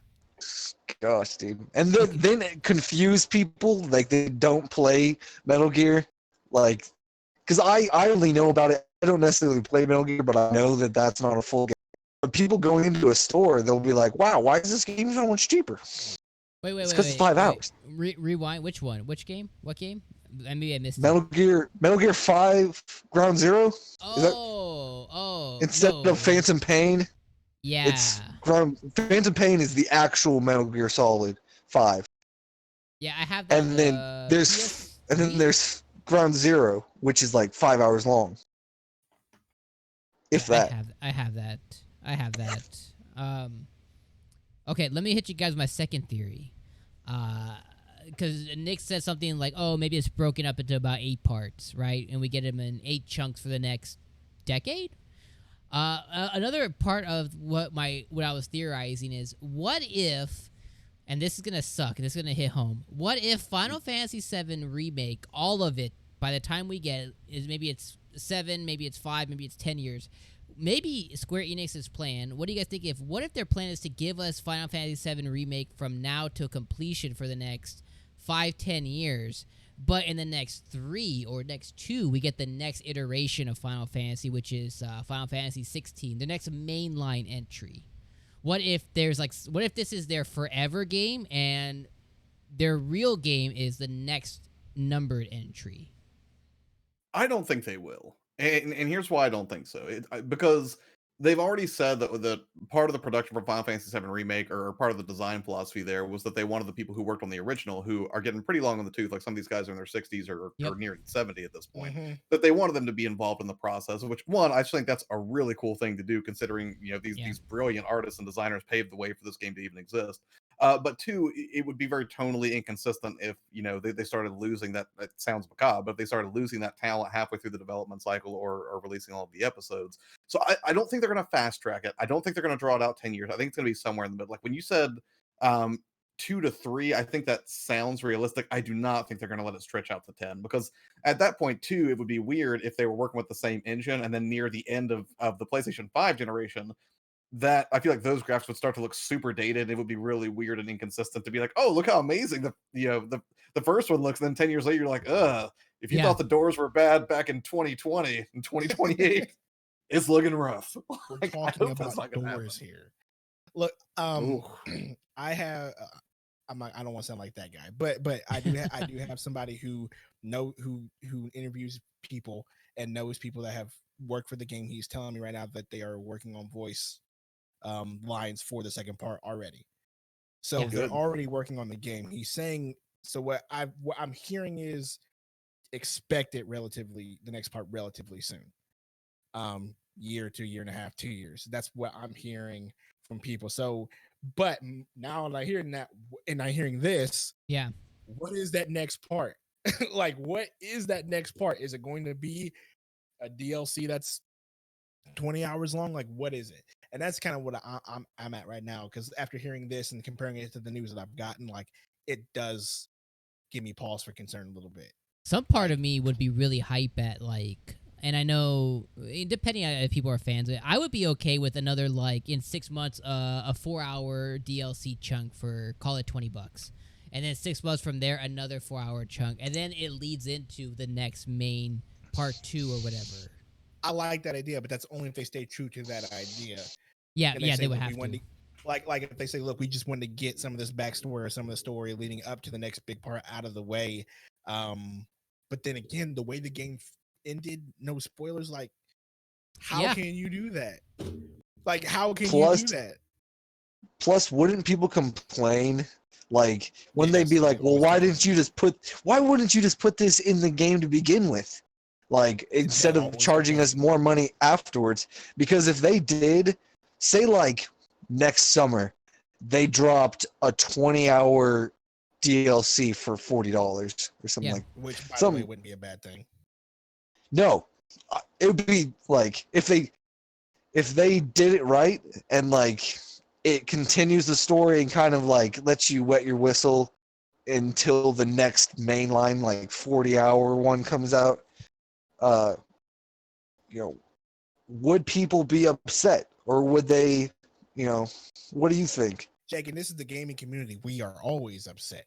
Yeah, I'm upset right now. Upset at everything. I'm upset talking to you guys about games right now because games make me so no. It's just like someone's always going to be upset. You know, the gaming community is always angry at whatever. Like, everybody's saying that you didn't give us what you promised with this game when they gave you what they promised with the game. Like, that narrative is still running around rampant right now on this game right now, which I don't get, but there's always going to be that people. At the end of the day, this game once again caters to people who enjoy the Final Fantasy VII like me, and 2, it's for, like, Josh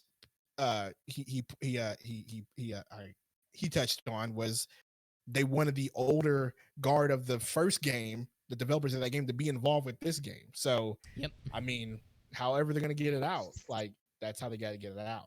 Like, forget about people getting mad. Like, they're going to put it out the way they want to put it out. Yeah. But how much you going to charge me? Really, that's what it comes down to. You bet, like, how much you charging me for this? I mean, it's selling like gangbusters right now, too, though. So, I mean, if you're Square, I don't know, man. You have to capitalize on that. Like, waiting 2 more years, maybe even 3 for the next part. Like, if I'm Square, how do I make more money? Well, I don't know. Square, what other games do you have coming out right now? I mean, they just gave us Trials of Mana. Like Trials of Mana. I mean, you could probably work on an Octopath 2. You got that. They are working on Octopath 2. You got that Avengers game coming out, but, like, give me another Final Fantasy remake, an older one. Give me 6. Right, like something. But what else do you have coming out other than? I really feel like right now they're in the mood of remakes, and I would love to see, after Trials of Mana, a Chrono Trigger remake. Oh yeah. Yeah, I would love to see that. Like if they go that route and they're like, hey, we're not making any new Final Fantasy games, we're just focusing on remakes for a little bit. And they gave us a list of them, and then Chrono Trigger was on that list, and Super Mario RPG Legend 7 Stars was on that list. I'd be all for it. The only thing that scares me about that is the Secret of Mana remake and what we got from that. Because sometimes you get Square, which remakes Final Fantasy VII or remakes Trials of Mana, and then sometimes you get that. You know, I think with Secret of Mana, they learn from that, and then with this one, I feel like with Trials. I don't. Did they though? Because Final Fantasy VIII remake or whatever they want to call that came out after, and all they did was give you upgraded models, but the textures and backgrounds are the same, and the cutscenes are in 480. Did they call it remastered? Whatever they called it, it was doo-doo. It's It was ugly. It's remastered. I love Final Fantasy. You're lucky you got it, Dom. Okay, they said that it was lost. You're damn lucky. All right. I'm just so be angry that they grateful didn't give it love. and play Squall and shut the fuck up. Yeah, because you almost didn't get it. Remember, they skipped that real quick. They were like 7, 9, 10, 12, and everybody's like, "Where's 8?" Like I was so excited. Didn't get it. I bought that like day one, and I got the first cutscene in 376p, and I was like, "Aw, man!" I was like, "Okay, it's fine. I'll play it. I'll keep playing the game. It's fine." But no, I think they learned their lesson. You know, with what they're doing now with these games, I think they kind of know, especially after the flop that was Kingdom Hearts 3. I got a question. If anyone in the chat or any of you guys know, what were the practices on Final Fantasy 15 DLC? Because from my understanding, I believe I remember them being really long. I don't remember it because I played Final Fantasy 15 for like 10 hours. I didn't like play them, hours, but I like remember maybe people talking 100 about it, long. saying, I mean, if you buy the Royal Edition, I hear that's like 200 hours worth of game. No, it added about 15, 20 hours of DLC, because what they did was they gave you the, Noctis's boys, they gave you each a character, like, they gave you character development for each one of them. Their names evade me, but they gave you like little side stories for each of them. And the one guy who's like the youngest of them four, I don't even remember their names anymore, but whatever the youngest one, he was the last one that came out. I don't remember their names. Very insignificant, honestly, besides Butler guy. The boys. Yeah, the back. But they gave him the last one, so it added like 15, 20 hours. Because I played 2 entries of them, and I was like, these are okay, and then I stopped playing them. Well, if you have Xbox, it is available in Game Pass currently. All oh yeah, that's true. I'm not gonna restart that shit because the beginning of Final Fantasy 15 is so insufferable that I would do anything, like pushing the car and like so stupid, dude. Like stupid. I agree. Stupid. But you know what made up for it? Whenever you got to the gas station and you saw that waifu. Oh yeah. Okay. All right. Yeah, that's true. There's a part in that in chapter 13 that made me throw my. I don't throw controllers, but there's a story beat that made me throw my controller, and it took me over a year to go back to finish that game because I was like, this is trash. It's garbage. I cussed up a store. I was like, I can't believe they did that to me. I was like, I'm done playing this piece of whatever game, and I walked away. And I literally didn't go back to it for over a year. I hate that story. I'm not gonna lie. I might restart it eventually. I hate the Backstreet Boys. It's like Backstreet Boys, like boy band road trip bullshit. There's I was so excited because I waited so long for that game too. Like 13 came out in 2009, and I had to wait that long to get 15. Like I was really excited. There's a lot of good, but there's also a lot of just trash doo doo. Like there is a mission in there to where you know how you can get Noctis's swords. You can get like the different swords that he has, and you could go. So there's a mission in there that you go to get one of his swords, and you go to a tomb. And somebody stole his sword from a tomb. Long story short, you go to find it, and you come to find that it's a freaking dragon. And that dragon is actually a side quest dragon from earlier in the game. So, like, not only did they reuse the same enemies to do different functions in the game, they also advertise in the game, which pissed me off, too. I hate Cup of Noodles. I can't stand them. Cup of Noodles suck. I don't want to see advertising in my video game. Like there was just a lot of stuff that really ticked me off Cup of about the noodles, game. bro. Yeah. Yo, Oh my gosh. cup of noodles. That's some. I mean, that's end of the month shit right there. Well, if you don't like advertisements in your game, man, then there's this game called NBA 2K20 that you will not like. And but see, I get Ugh. that because that's part of the NBA. You are forced. No, they had commercials. They had Night- commercials. Nah, What 2K was terrible. Like It is 2K what was bad. 2K did was is they bad. sold the game for like $2 on the eShop, but then inserted commercials. Did you It have was to watch bad. something if you play You had to watch it, even if you had the game already. Yeah, you have to You watch. still got commercials, bro. And like people were anytime the game pissed. loads up, you get commercials in between them, and like you have to watch this TV show. Oh my gosh, 2K. Ugh. Well, we ain't talking about that. We're talking about Final Fantasy. Cringe, bro. But anyways, there was a lot Heartless. of good in the game, but for all the good, there was a lot of just unfinished ideas, a lot of reused stuff in the game. It just was a big trash fire for me. And I was in the same camp. I was looking forward to it. I actually liked 13. I don't like 13-2 Lightning, whatever the doo-doo one was after that. But 13 I actually liked. Lightning Returns. Yeah, and 15 I was like, okay, I see what they were trying to go for, but it just didn't come together for me. So, I mean, Mm-mm-mm. that's that. 9 is best. What? Just kidding. I base this on nothing, but I really like 9. I really like 8, even though my remaster wasn't of top quality. Okay, last couple of subjects. We'll kind of speed through these to end the show tonight. No Nintendo Direct happening in June. What do you guys think about that? So I don't know if you guys heard the news that broke today, but basically, long story short, Nintendo came out and basically said that the E3 plans have been affected by, obviously, we have COVID-19 going on.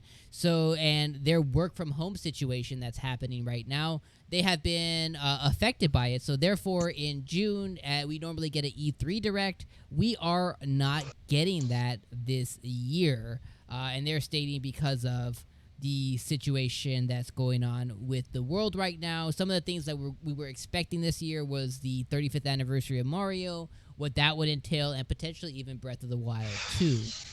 But now we don't know when we're going to get the next Direct. Did you guys hear about this today, and what do you guys think? Yeah, I heard about it, and I don't know how I feel about it. I don't know if I'm angry or if I'm relieved or I'm just really impartial about it. Like, it's something that I was looking forward to, especially with everything going on right now. You are always looking forward to, especially whenever IGN came out and said they're going to do their whole what was the Summer of Summer of Games. Gaming Yeah. or whatever, and they're going to go that route and have everybody showcase stuff. And I figured, okay, well, if they're going to do that, then we'll still get some semblance of E3, and we'll still get the essence of it and see stuff announced. And of course, Nintendo would be a part of that always, because they always are, and stuff like that. But now we're starting to hearing that news. I'm like, oh man, because June, you always expect big news from Nintendo. You always do, and you always get hype about it. Now you're gonna have to wait a little bit. So, yeah, I was upset, but you understand the situation. But it's still disappointing. Very Yeah, disappointing.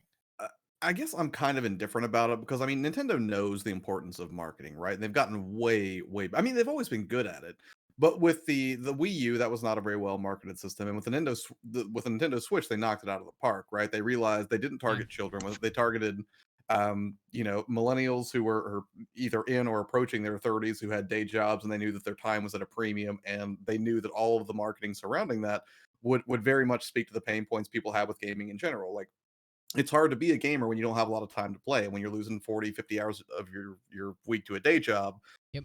Every extra minute you can find, whether that's riding the train or waiting to get a haircut or whatever it is to play is precious. So is it kind of a bummer? Yeah, because I do look forward to these events and I like seeing these these big bombastic showcases of everything that's coming down the pike. But I know we're still going to get marketing for it. It's just going to drop, probably at unexpected intervals as we learn things about, if they really are going to do these Mario remakes, Metroid Prime 4, obviously, if the rumored Metroid Prime trilogy is going to become a thing, and if so, when that's going to happen. So yeah, kind of a bummer, but I also know that either way, Nintendo's gonna wow me in the next year, with or without it. Yeah. I will just say the thing that I like the most about directs is, yeah, I mean it's fun to learn about new games and everything like that, but I like getting excited with the community. Like we all watch, like sometimes I'll watch it, I'll watch other people's live streams and stuff like that, and we're seeing it for the first time, and we can all kind of experience the hype and like the excitement together, and it's cool when they do sporadic announcements via Twitter. Everyone kind of, you learn about it at separate times, and you kind of like, then you all come together and say, oh, did you see this, did you see that? And you miss kind of like the, I don't want to say bonding, but like just the interaction with communities and with your viewers and everything like that a Nintendo Direct gives. It gives you a sense of like togetherness, I guess, Camaraderie, as you like, Right. yeah, camaraderie. So, last year when they dropped that Zelda, when they said Zelda Breath of the Wild was in development, everyone lost their shit. Yeah, me too. And it's just going to be unfortunate that we're not going to get another moment like that this June, because it is something that, even when I just mentioned it, Nick made a noise because it was such a moment. It was fucking awesome. That Breath of the Wild 2 announcement. I freaked out, dude. I jumped out my seat, like literally. Like I literally all I literally could say over, I went, oh, and all I could literally say was, they can't do that, over and over again. I literally said they can't do that like maybe 50 times. Like they can't do that and then just bounce. Like you can't just say that and leave. Like I literally kept saying over and over again in my stream. You can rewatch it. They can't do that. Like they're like, and now we're going to the treehouse where you can see Damon X Machina. Doug Bowser's talking, and I'm like, they can't do that. Like, there's no way. Yeah. But So I have two sides. One side is I am disappointed that we're not going to get what you guys were talking about, the hype moments. The other side is they're not saying that we won't get anything this year. So I still think that we are still going to get announcements for the games that are still planned to come out, because obviously Nintendo still has plans for the holidays or for this summer, because we only know really up till, Xenoblade, and then after that it's just kind of a mystery what we're going to be playing on our Switches, right? So I still think that we're going to get it. I just don't think it's going to be like as powerful of a Nintendo Direct. And I think a lot of it might come from the last Direct Mini. Like they got torn apart for whatever show that they put on a month or so ago, because they really announced absolutely nothing. So I still think we're gonna get games. It's just not gonna be in the hype train of a Nintendo Direct. I don't think we're gonna see past probably this year until probably the end of this year, if not during that E3 slot. Which, take it or leave it. I mean, it kind of sucks, but you have to understand, right? So what can we really do? can't do much. Exactly. All right, bummer, man. It's just a bummer. My mic was muted. I said, I don't have to understand anything. I'm pissed off. So, another thing that people are pissed off about, and we're going to end this show on this note tonight, was you may have noticed that one of the most excited games, or most hype games, or one of the games that people were looking forward to the most in the year 2020 was a little game, by a little small family company of Naughty Dog, and that was the Last of Us 2. So if you guys didn't know, I'm sure you did. If you've been on the internet, if you logged on to any kind of social media platform and you follow anything relative to video games, you know that Last of Us 2 was unfortunately leaked out, or at least a big chunk of it was.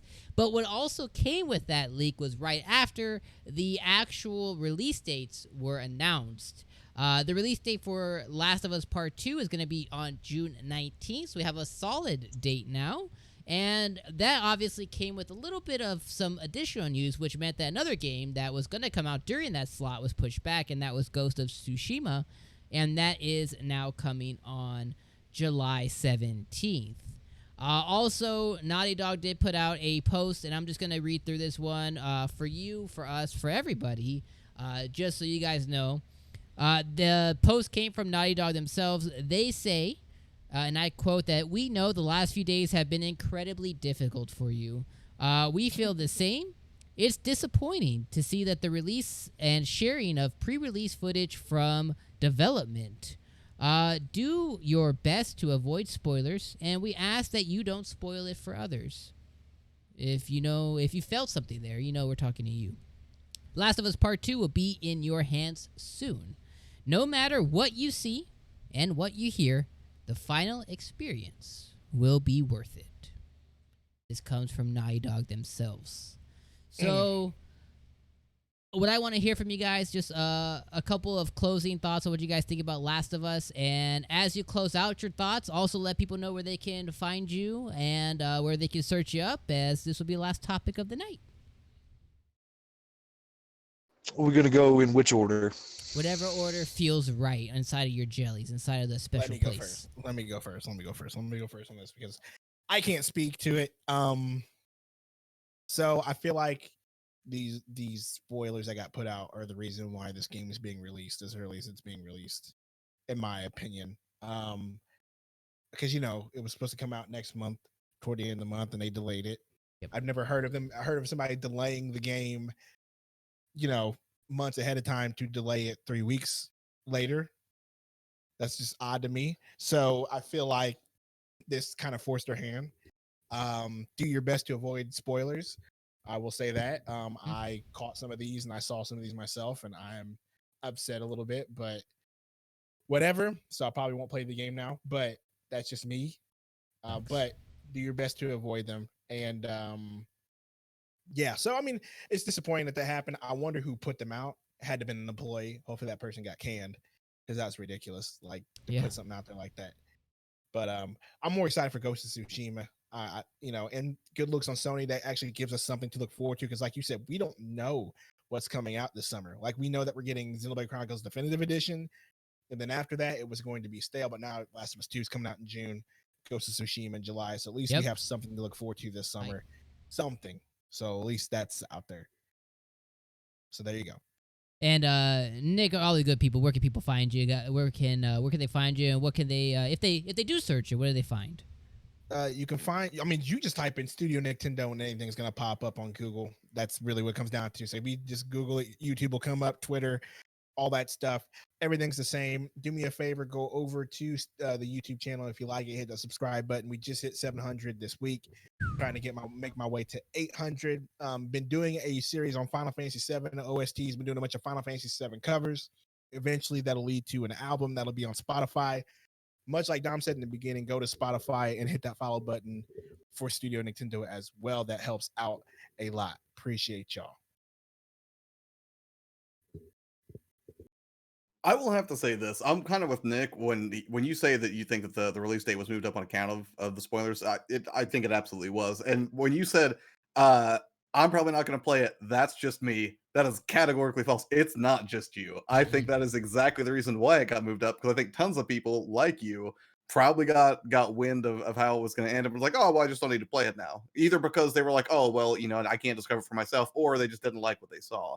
And to me, if I'm Naughty Dog, which it sucks so bad. I mean, yes, of course it sucks for players. Like, none of us want to deal with that, but it sucks especially bad for Naughty, because these guys have put blood, sweat, and tears for years into making this game, which has an incredibly high bar to clear. Right? I mean, the first one was critically acclaimed, pretty much universally, and it's one of my favorite games of all time.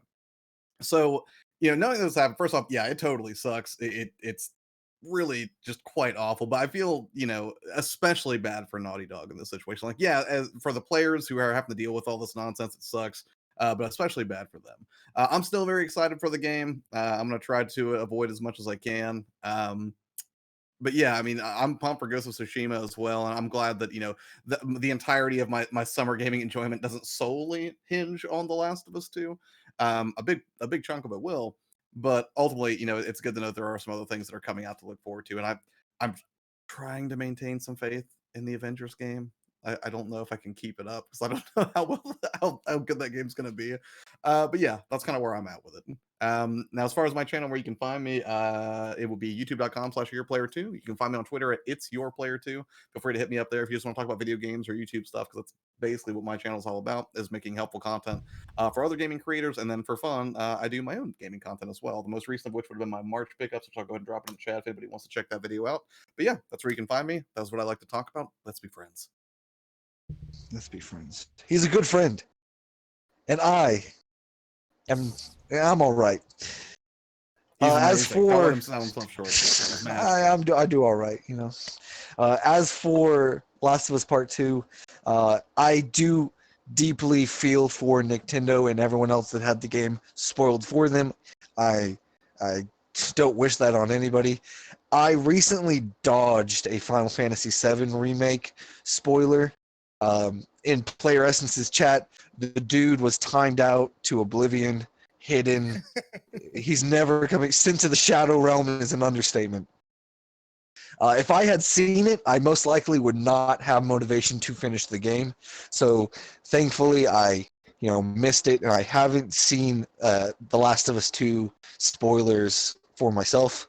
Hopefully, I don't, because I've said this before on the show, that I don't greatly love the mechanics, like the game mechanics, but I'm a sucker for the story. I mean, I really, really do enjoy the story. I haven't finished Last of Us 1. I will finish it before 2 comes out. Cool. So I'm looking forward to continuing the story and having it unsullied. As for my channel, you can catch me here on YouTube. I'm going to be streaming tomorrow night between 8 and 8:30 Eastern Standard Time. I'm going to be going live with Resident Evil 4. I know I've been saying it for a minute, but I streamed last night. We hit the goal. We hit the like goal. So I'm a man of my word. I will be going live with that. I bought it on PS4 yesterday. So that's going to be a thing. If you want to come hang out and watch me, oh God, I'm gonna not have fun. You're playing Resident Evil. So you're afraid of playing Resident Evil 4? I don't know what to expect. I've never played it. That's the most tame of the Resident Evils. Is it? Okay. Yes. The most tame? You don't think 5 was more tame than 4? Yeah, well, I don't know. No, I heard it was I heard it's an action one, right? But 4 is the most tame of the Resident Evil series. You will be fine. But he's gonna play 7 next, right, Jaken? Commit. Say you'll play 7 next. I don't know. We'll see how 4 goes. I will tell you this. It won't be any scarier than you freaking out over Nemesis busting through that wall in the demo. That was terrifying. It won't be any more terrifying than that. That was my peak of terror. Like, you can't get me more afraid. Right. Well, then you don't have nothing to worry about with 4. Oh God. Anyway, yeah. Subscribe. We're coming. I'm gonna be I'm gonna be on there more. I promise. And then you can follow me on Twitter. You can follow me on Twitter at BaconJakin for just godly content on there. I'm a great follow. And yeah, that's about it. Well, thank you guys so much for watching LootCast episode number 47. We appreciate you guys for tuning in. You guys can also come in and watch Cynthia play Resident Evil 4 tomorrow night after Jaken's stream. It's going to be a double Resident Evil 4 delight. And on Saturday, we are going to be doing our Animal Crossing community on Saturday event. So make sure you guys come by for that. Come hang out on our island. It's going to be a great time. Sunday is a mystery. I'm still deciding what the heck I'm going to stream on Sunday. And, of course, on Monday, you can find Doom Eternal right here on our channel, at least till further notice. Thank you, everybody.